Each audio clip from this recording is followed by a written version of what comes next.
누가복음 9장 28절에서 36절 그의 말을 들으라 라는 제목으로 공부하겠습니다. 28절에서 31절 같이 읽죠.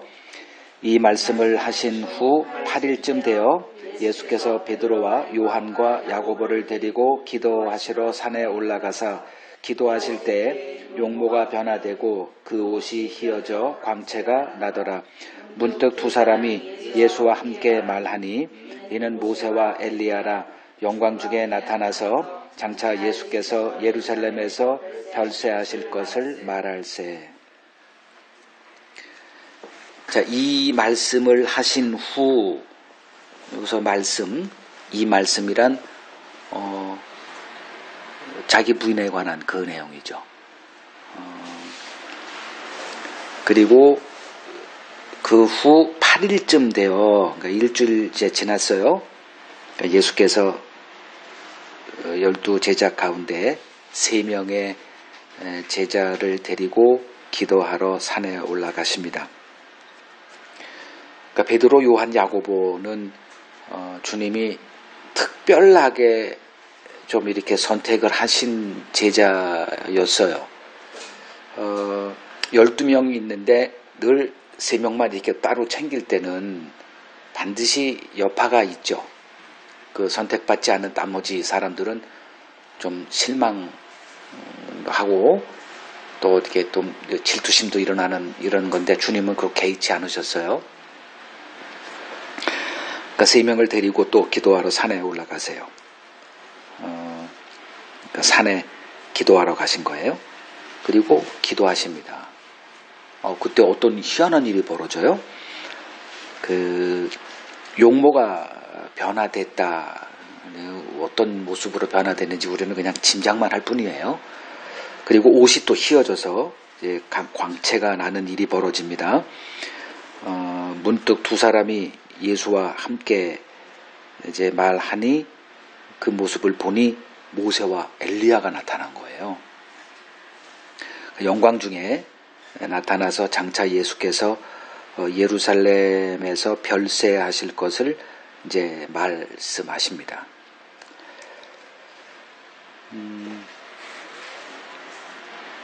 이들의 대화 내용이 예수께서 예루살렘에서 별세할 것이었다 것을 콕 집어서 이렇게 얘기를 합니다. 여기서 별세라는 것은 그러니까 헬라어로 엑소도스예요. 그러니까 출애굽을 엑소도스라고 그러잖아요. 애굽에서 떠나는 거. 그 별세, 이 별세의 뜻은 결국 이제 탈출하다, 떠나다, 퇴장하다, 뭐 죽는다, 뭐 다 같은 의미가 섞여 있어요.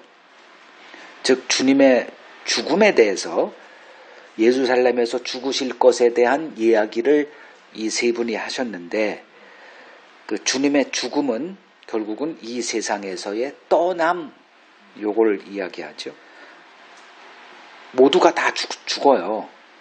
다 이 세상을 한 번쯤은 이제 떠나게 됩니다. 근데 그 떠남의 의미가 달라요. 주님의 떠남이라고 하는 이 개념은 요한복음 13장 1절을 보면 자기가 세상을 떠나 아버지께로 돌아가실 때가 이른 줄 아시고 이렇게 얘기를 합니다. 그러면 주님의 죽음이라는 것은 이 세상을 떠나서 아버지께로 돌아가는 것. 그러니까 이 전체를 이제 그리면 주님의 죽음이라는 개념은 주어진 일을 다 완수하고 자기를 이 땅에 보내신 아버지께로 돌아가는 것이 이 죽음의 의미값이에요. 그럼 우리도 같은 거예요. 예수와 연합된 우리는 이 의미값을 이제 같이 적용하면 돼요. 이 세상을 떠난다, 죽는다는 것은 이제 일을 마쳤다는 그 개념이에요. 그래서 안식이라는 거예요, 죽음은. 그래서 누구든지 주 안에서 죽는 자는 복되다 이 개념이 주님께서 내게 맡긴 일을 다 마치기 전에는 안 떠나게 하시는 거예요. 이런 하나님의 의미가 있어요. 저도 주님이 나한테 맡기신 그 일을 다 마치기 전에는 제가 가고 싶어도 못 가요. 못 떠난다니까. 이게 묶여 있는 거예요. 이게 부르심 받은 자들의 그 삶의 세계입니다. 주님이 저한테 맡기신 그 일이 뭔지 그 나중에 다 드러나겠지만 지금은 모르죠. 성경을 통해서 이런 일을 맡기셨겠구나 라는 것은 뭐 제 확신이지만 그 그림 속에는 뭐 제가 상상도 하지 못했던 기대하지 않았던 것들이 막 이제 있을 수 있죠. 그러나 떠난다는 것은 주님이 내게 맡기신 일이 이제 다 마쳤다라는 그 개념이에요. 사도 바울의 삶도 마찬가지예요. 주님이 부르시기 전까지는 어떤 사망의 세력도 다 주님이 건져내시고 살게 하고 또 일 맡기고 그리고 이제 떠날 때가 다 돼서 이런 개념이죠. 세상 사람들은 이제 죽음을 이런 개념으로 이해하지 않죠. 누구든지 다 죽는 건 다 알고 있지만 아쉬워하고 뭐 여러 가지 뭐 그런 것들이 있죠. 이제 모세와 엘리야가 이제 예수와 함께 이렇게 얘기를 하셨는데 이런 주제로 이제 얘기를 했다는 겁니다. 그 다음 구절 보죠. 32절에서 34절 읽습니다. 베드로와 및 함께 있는 자들이 깊이 졸다가 온전히 깨어나 예수의 영광과 및 함께 선 두 사람을 보더니 두 사람이 떠날 때 베드로가 예수께 여짜오되 주여 우리가 여기 있는 것이 좋사오니 우리가 초막 셋을 짓되 하나는 주를 위하여 하나는 모세를 위하여 하나는 엘리야를 위하여 하사이다 하되 자기가 하는 말을 자기도 알지 못하더라. 이 말 할 즈음에 구름이 와서 그들을 덮는지라 구름 속으로 들어갈 때 그들이 무서워하더니. 32절을 보면 베드로와 및 함께 있는 자들 이 세 제자가 뭐 했대요? 깊이 잠들었어요. 자, 여기서 깊이 졸다 이 개념이 무엇을 암시하고 있는가 좀 볼 거예요. 그래서 이제 깨어납니다. 왜냐하면 어떤 일이 지금 벌어지고 있기 때문에 깨어보니 이런 일이 이제 벌어진 거예요. 그 예수의 영광과 함께 선 모세와 엘리야를 이제 보게 된 거예요. 너무나 놀랄 수밖에 없었겠죠. 이제 그들이 하는 얘기 들은 거예요. 예루살렘에서 별세하신 그 내용을 얘기하는 것을 듣다가 이제 그들이 다 얘기를 끝나고 이제 떠난대요. 그때 베드로가 예수께 주여 우리가 여기 있는 것이 너무 좋습니다. 그래서 이걸 끝내지 말고 계속 연장하죠.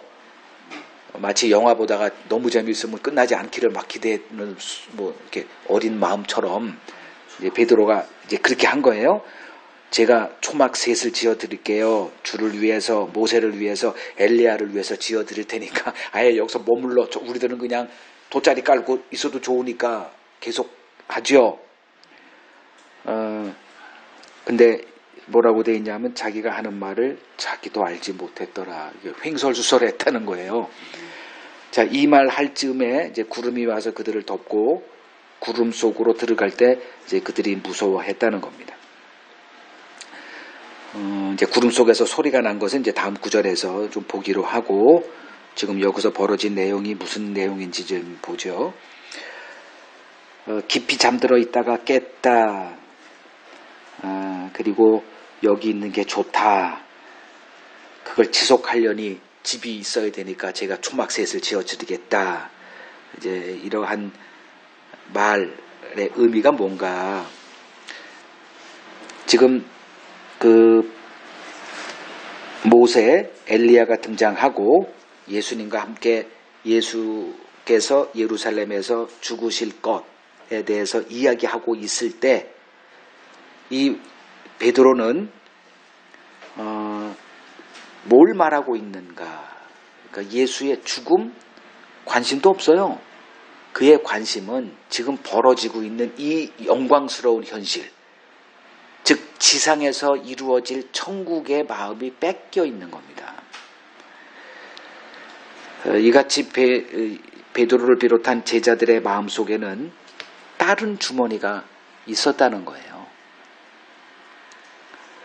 근데 있는 것이 나오는 거죠. 주님이 하시는 일들은 늘 우리 안에 있는 것들을 이렇게 끄집어내기는 일들을 하세요. 우리 마음속에 무엇이 있는지를 하나도 남김없이 다 끄집어내십니다. 이게 성경이에요. 그래서 성경을 보면 뭐가 보여야 되냐 하면 내 마음속에 이렇게 담겨져 있는 그 모든 것들을 성경에 다 있는 거예요. 그걸 우리가 이제 볼 수 있어야 돼요. 남의 마음이 아니라 내 마음을 보는 겁니다. 그러니까 내 마음을 보니 남의 마음도 똑같은 거예요. 32절에 예수의 별세에 대해서 얘기하고 있을 때 제자들은 깊이 자고 있습니다. 그러니까 주님의 관심사에서 제자들이 멀리 떨어져 있었다는 걸 얘기해요. 이게 깊이 졸더니라는 뜻입니다. 그러니까 우리들이 대부분 깊이 졸아요. 우리들은 아무리 눈 뜨고 뭐 부지런히 살고 뭘 하고 살아도 주님의 관심사에서는 멀리 떨어져 있습니다. 이게 우리들이에요. 언제나 그렇습니다. 언제나 깊이 졸아요. 그리고 일어나서 횡설수설하기는 똑같아요. 뭐 말을 하는데 뭔 말을 하는지 우리도 몰라요.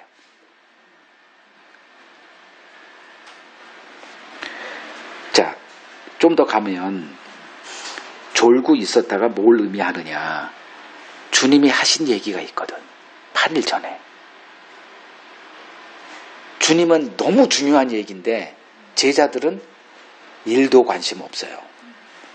주님의 관심사가 제자들의 관심사와 연결되어 있지 않다는 거예요. 그냥 단절되어 있어요. 주님, 그러니까 육체로만 같이 가고 있어. 그러나 바라보는 건 전혀 주님은 동쪽을 바라보고 있으면 제자들은 듣고 있으면서 마음은 오른쪽 서쪽을 바라보고 있는 거예요. 이게 깊이 졸고 있다는 거예요. 성경에서 잠은 하나님의 관심사와 동떨어져 있는 우리들을 얘기할 때 잠들었다는 얘기를 해요. 주님은 지금 우리를 불러서 뭔가를 하고 있는데 우리들은 딴 마음을 품고 딴 주제를 가지고 막 횡설수설해요.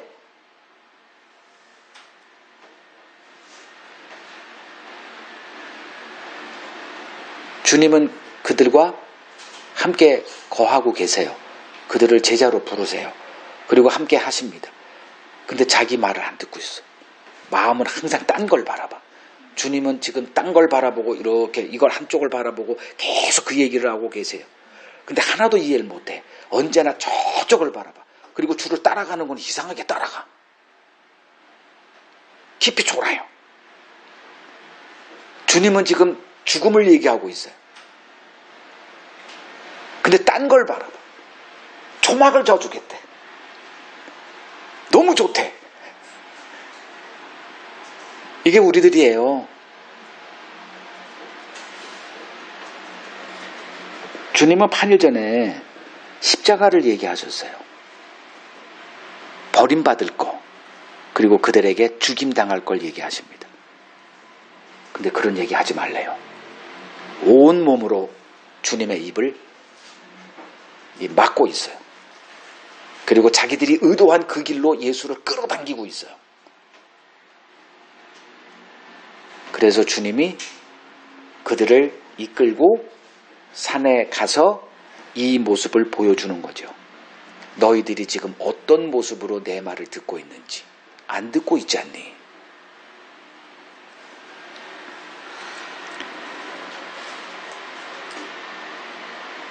하나님의 일은 우리 마음에 와닿지 않아요.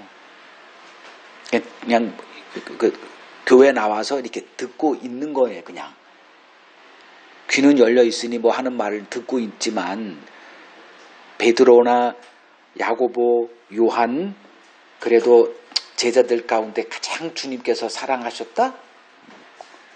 사랑하셨다라기보다는 늘 주님과 어떤 일이 있을 때, 특별한 일이 있을 때 늘 같이 좀 부름받았던, 그래도 좀 낫다라고 하는 이들이 보인 모습은 그냥 안 듣는 거예요. 참 지독히도 안 들어요.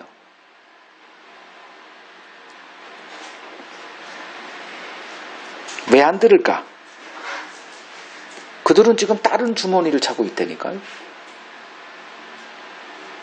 이 주머니가 너무 커. 그 주님의 말씀이 그 주머니에 들어가질 않아요.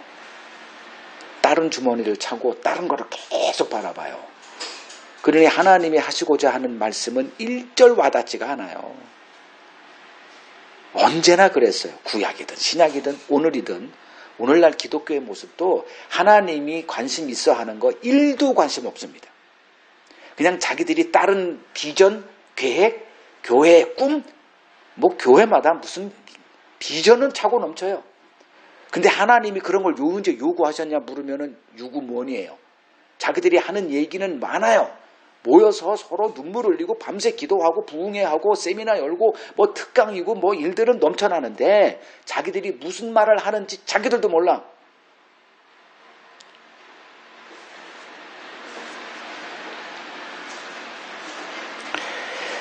우리들은 주님이 하신 말씀을 요리조리 잘도 바꿔놓습니다. 그리고 기독교라는 하나의 종교 시스템을 만들어 놓고 이게 하나님의 말씀이래요. 하나님이 이걸 기뻐하신대요. 언제나 그랬어요.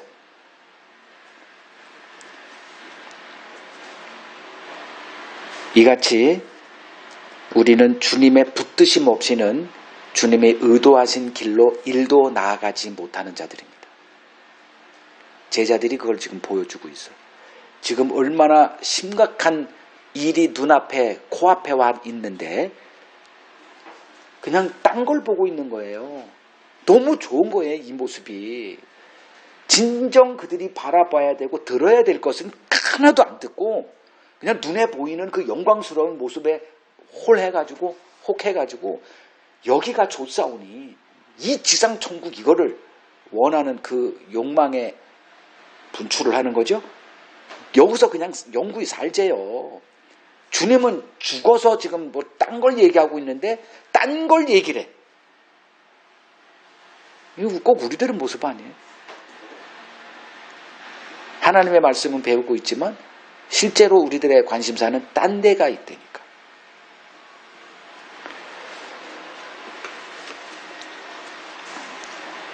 이제 남은 두 구절 35절 36절 있죠.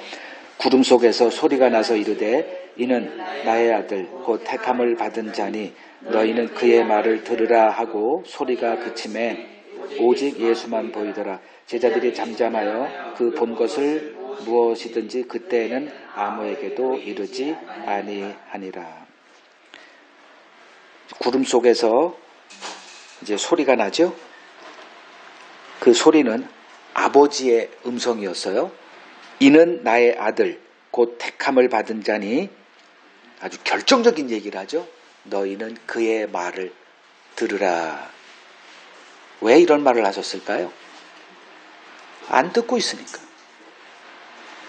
아니 메가폰을 이제 들으신 거예요. 하나님이. 얼마나 안 들으면 하늘문을 열어. 그리고 거기서 하늘의 스피커로 이놈들아 좀 들어! 이 소리를 메가폰으로 했다니까요. 제일 높은 데시벨을 높여가지고 귀청이 고막이 터지도록 엉뚱한 얘기하지 말고 너희들의 관심사 다 내려놓고 그가 하는 말 좀 들어. 이렇게 하신 거예요.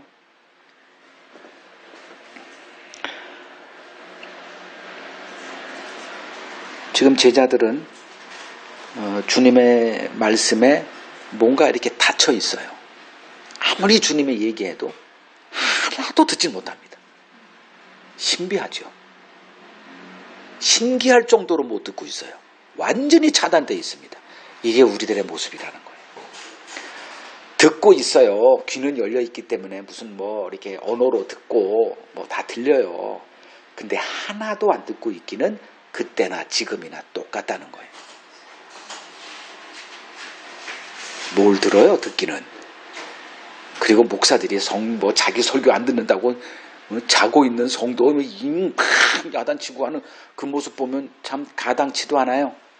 지는 아예 그냥 헤드폰 끼고 있으면서 거기서 무슨 뭘 락을 듣든 뭘 듣는지 난 모르겠지만 지 듣고 싶은 얘기만 전득 듣는 헤드폰 끼고 자기 설교 안 듣는다고 성도들을 야단치는 모습 보면 기가 막히죠.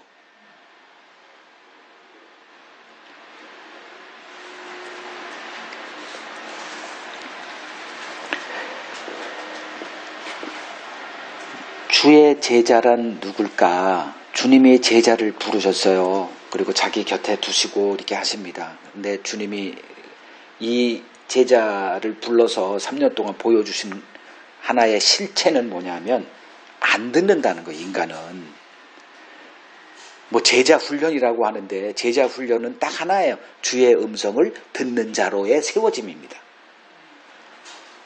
근데 오늘날 제자 훈련은 주의 음성을 차단시키는 도구가 돼버렸어요. 왜냐하면 그 제자로 불렀다라고 하는 그들부터가 주의 말씀 안 듣고 있거든.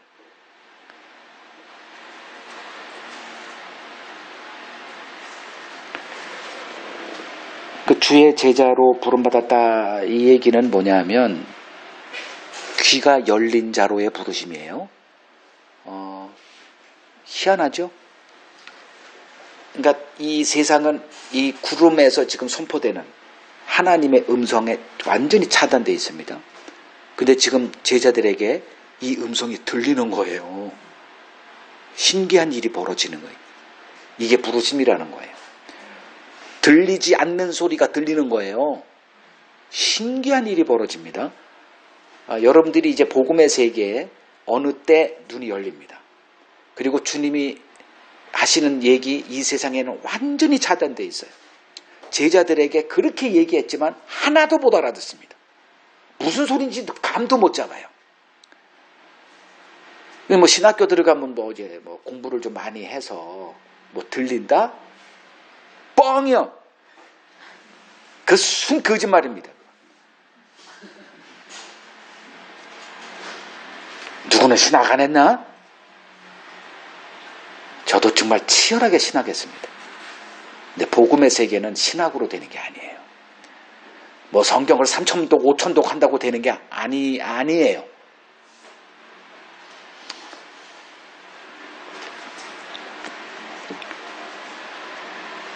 제자란 누굴까?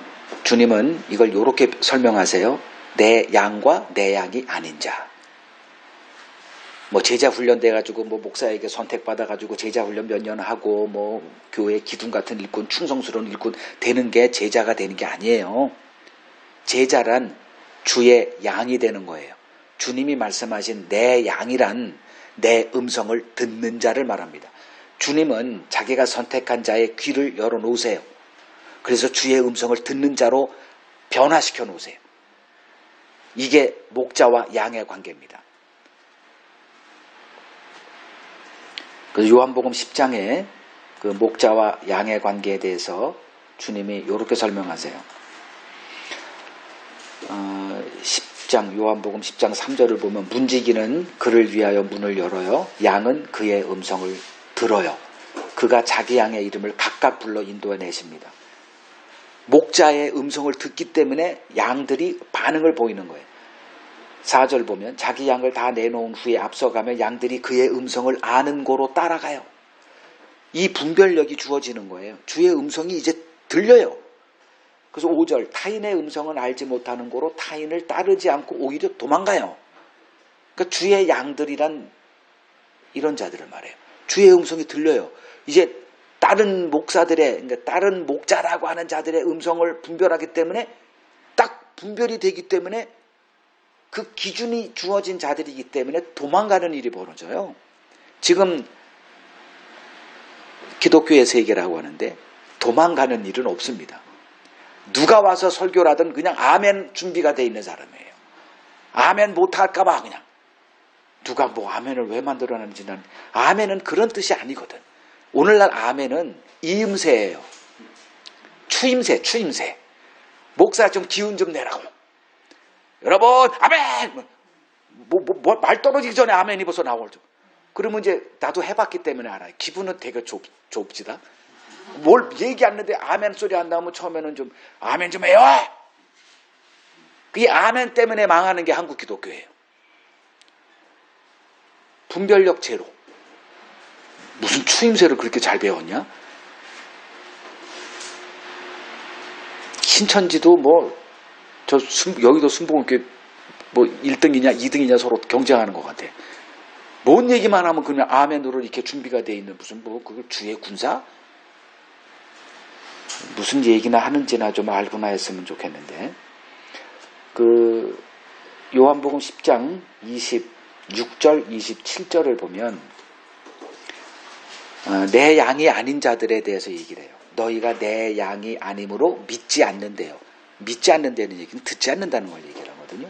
그리고 27절에 내 양은 내 음성을 들으며 나는 그들을 알며 그들은 나를 따른대요. 내 음성을 듣는다. 이 얘기가 분별력이 생겼다는 거예요. 이 기준이 주어졌기 때문에 그 기준을 따라서 행할 수 있는 자들이 된 거예요. 지금 여러분들이 지금 여기 와서 이렇게 성경 공부하는 이유는 그 기준을 배우기 위함입니다. 저하고 친해지고자, 그거는 이제 부수적으로 나타날 수 있죠. 이렇게 만났는데 안 친해지면 이상하잖아?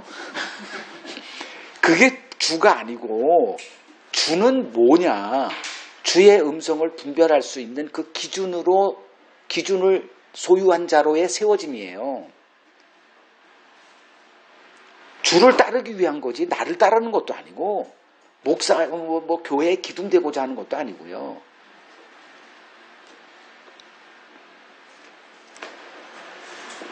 이제 36절을 보면 이제 소리가 그침에 나타난 하나의 결과물이 있어요. 이게 이제 하나님이 의도하신 어떤 결과물인데 어떤 자로의 변화가 되죠? 그의 눈에 다른 게 이제 안 보여요. 예수만 보여요. 여러분들이 성경을 볼 때 이렇게 돼야 되는 거예요. 저는 지금 좀 민망하지만 성경을 보게 될 때 예수만 보여요. 물론 좀 치매기가 발동되면 다른 것도 보이기도 하대요. 근데 그리스도만 보여요. 그리스도의 음성만 들려요. 여기까지 가야 되는 거거든요. 이걸 분별력이다 이렇게 얘기를 해요.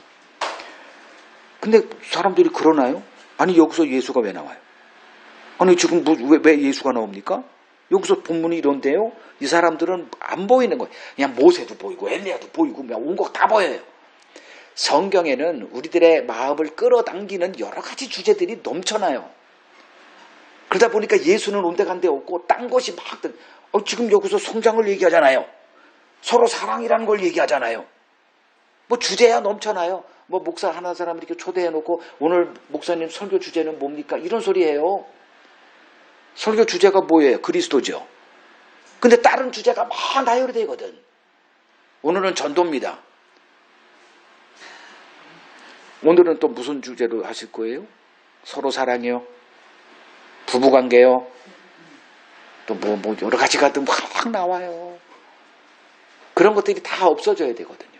다 없어지고 오직 예수만 보이는 이 단계로 주님은 지금 의도하신 거예요. 그리고 그 맛보기를 한번 보여줘요. 물론 지나가면 또 헛수고 되겠지만 그리고 나중에 주님은 오래 참으세요. 이런 자들을. 오래 참으시고 오직 예수만 보이는 자들로의 그 주님의 부르심의 길을 인내하시고 가세요.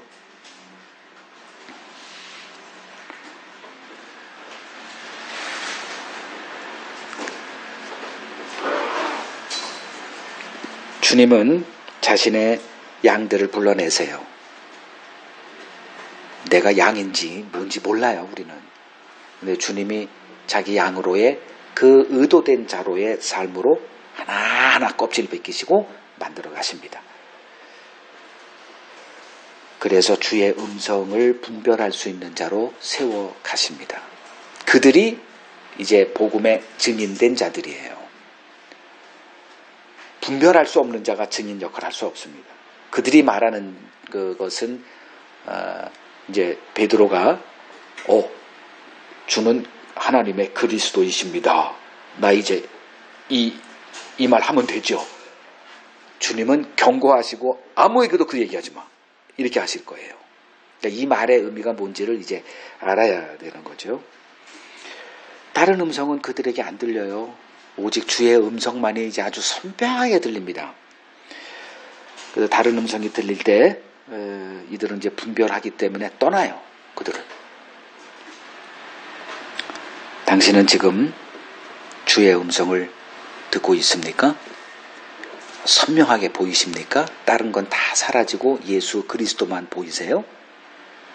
이들이 주의 부르심을 받은 제자들입니다.